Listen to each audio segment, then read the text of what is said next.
If attending a wedding but not part of the bride's party, is double denim acceptable? Don't worry if it's not, I'll go for the caftan. I think you're the fashionista of the two of us. Well, fashion's very context dependent. Is it acceptable to wear double denim to a wedding, regardless of whether or not you're part of the bridal or groom's parties? I'm going to go ahead and say no. What you're doing is you're saying, I'm going to wear double denim to your wedding so everybody's looking at me. Don't do that. I reckon if you go for the caftan anyway, it's more acceptable. Aside from being more acceptable than double denim, if you go for the caftan, people might think it's a religious thing and not question it. I'd say you're safer going for the caftan. You still get to be the centre of attention with the caftan, but people are less likely to think that you're a aye. But ideal scenario, you want to go as close to a wedding dress as you can. But one made it ring pulls off old cans, old tins of ginger. I hope somebody makes a gif of me just going tins of ginger. This is one that came up so often that it actually had me asking questions of myself. Which one of you would win in a fight? Speculate and add examples. I mean, there was loads of different versions of this question came in, but that came in a lot. Okay. I think if you managed to hit me, it'd be a knockout, but I don't think you would manage to hit me.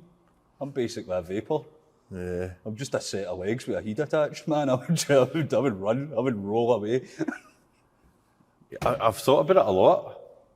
Like, I don't think it would happen because I think we're lovers, not fighters. Who do you think would win a fight out of me and Rab? And we've got our guy in Aaron as well, who supports everything we do. Yeah, aye, that's right. He's actually supported everything I've done across 2 careers. Oh, he was a record buyer, that's right. Maybe he's my real dad.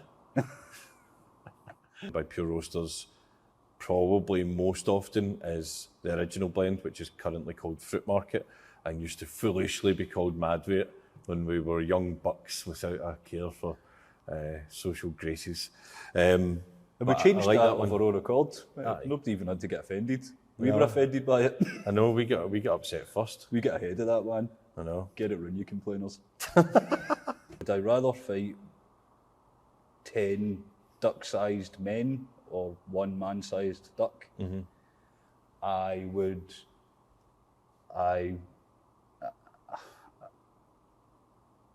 I'd rather not engage with a piece of internet patter from 15 goddamn years ago. How's that for an answer? Good. I like how it was needlessly aggressive. I would also rather not engage because, as I mentioned earlier, I'm a lover, not a fighter. So I would rather make love to a man dressed as a duck. What's your favourite blend? I assume they mean Pure Roasters blend, and why is it Patter Water? Well, Dean, I can guess who asked that question. Well, asked by Dean on Instagram. Was it asked by Dean on Instagram? I think so, aye. Well, Dean, let me tell you why Patter Water's my favourite. It's vibrant, mellow, it's a wee bit higher in caffeine. It's no, I like Renton. I've always liked Renton. Renton is my go-to coffee. If I was to pick just one of our blends that I would have day in, day out, that's the guy. It's smooth, well balanced, it's got a beautiful mouthfeel, not too high in caffeine, brilliant body, everything about it is just supremely drinkable. Renton. If you've never tried any of our coffees, get the Renton. Which camera? Hey, That is try Renton today. the guy in the green bag. Mine genuinely is Patter Water currently, but it changes often. My favourite blend by Pure Roasters, probably most often, is the original blend, which is currently called Fruit Market, and used to foolishly be called Madweight when we were young bucks. Would I ever consider selling pre-made iced coffee in cans or bottles? 100% yes. I love those things, man. I like if I'm out and about. I love getting a wee chocolate milk that's rammed with caffeine. They're a they're a great treat, and we have looked at the potential for it already. It's just a less an if and more a when, I would say. If I had my way, I would have pure roasters iced coffees in cans tomorrow. I agree. Without giving too much away, the answer to would you ever consider selling pre-made iced coffee in cans and bottles is 2 weeks in a row I've had to cancel meetings about doing precisely that. It's very likely that you'll see Pure Roasters coffee in a espresso martini soon, and I believe it has already been used in a stout with overtone.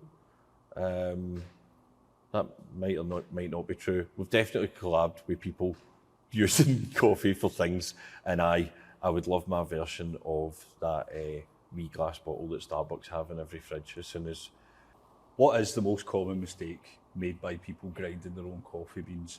So, can't necessarily blame people for doing this because some of the language around coffee has become a wee bit misrepresentative or at the very least misleading. There are a lot of people that think that the finer you grind your coffee, the stronger it will taste. That an espresso grind results in stronger coffee. Now, the thing that results in the taste of your coffee is a direct result of when you get the coffee and how you roast it. If you grind it finer and then you're not using it in an espresso maker, if you're putting it in a cafetiere, say, what's happening is you're exposing that to, you're developing it very, very quickly. The smaller the grind, the quicker it develops. So it takes 3 minutes to brew a cafetiere coffee. If you put espresso ground coffee in a cafetiere for 3 minutes, it's going to be very, very over-extracted.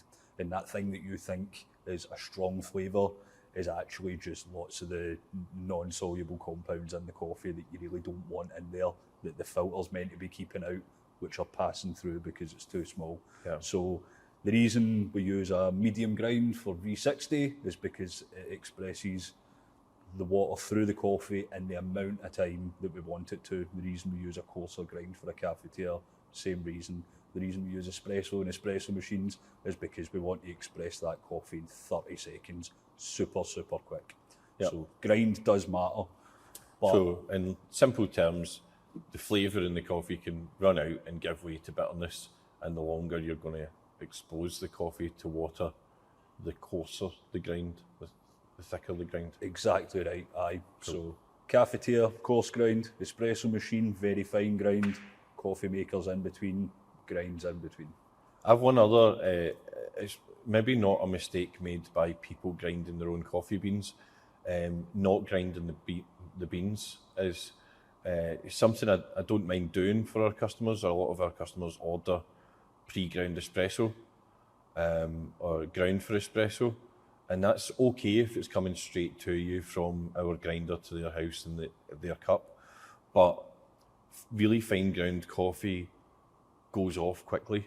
It goes stale very quickly. It's got large surface area. If you've paid a lot of money and you have an espresso machine, pay the extra couple of quid and get a grinder and grind your own beans so that you can grind them fine and immediately make coffee with them. Because a lot of the fine ground coffee that's sold in supermarkets is already months old. So for me, the most common mistake made by folk grinding their own beans is not grinding them. But yeah, I've heard that one as well. You know, I like a really fine grind because I like my coffee strong. Aye. And I like an espresso blend, but espresso is a type of grind and also a type of roast. Aye. So it's. But that's the thing that doesn't help as well, is the supermarket system of grading to make everything seem like it's strong when it isn't. How many numbers have we got now? Oh, it depends on the brand, but there's one that's out of 7, and I don't know if it's in caffeine or darkness. So people obviously don't know how strong it is. And this coffee is ground like rock salt, it's really coarse grind, but you made it in a cafetiere, so it's as strong a coffee flavour as you can get out of that coffee.